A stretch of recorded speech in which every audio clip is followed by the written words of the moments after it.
Hi everybody! So I know it's been a while since I've done videos, but I did want to make sure that I did the video I normally do where I finish a collection and kind of show you how I made the entire process from beginning to end.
Hi everybody! So it's a few days later and I'm going to be running a bisque fire. I didn't get to it a couple days ago and some of the pieces weren't quite dry enough, so I'm gonna go ahead and do bisque fire today.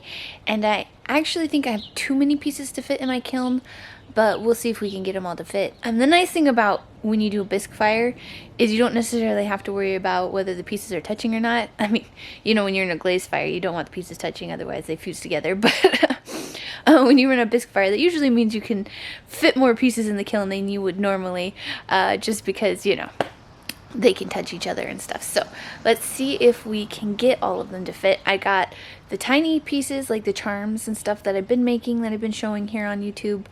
I've got those to put in. I have some mugs to put in, based off of Queen of Hearts and Alice in Wonderland, I believe. I got those mugs done. So those are going to need to be bisqued. I got some saucers and bump cups and the usual as well that I'm going to try to get to fit all on this bisque load. So we'll see if we can manage it.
is actually the day before the whole collection launches. So I'm going to unload my kiln. I know I'm kind of cutting it close because I got to get all those listed and the pictures taken and all that like today.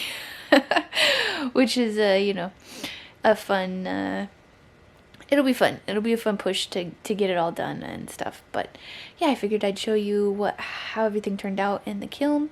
There's a couple other pieces that I have done already just because they need a luster, you know, gold and silver added to them. So I did them earlier in the week, but I'll make sure and show those in this video too.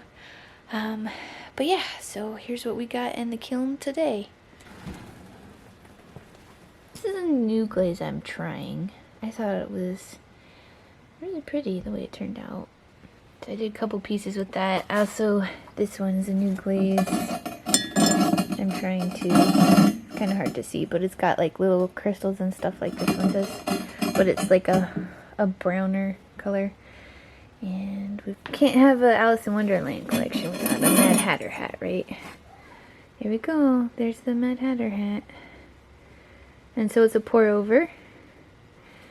And I thought it was a perfect shape for a hat. So, yeah.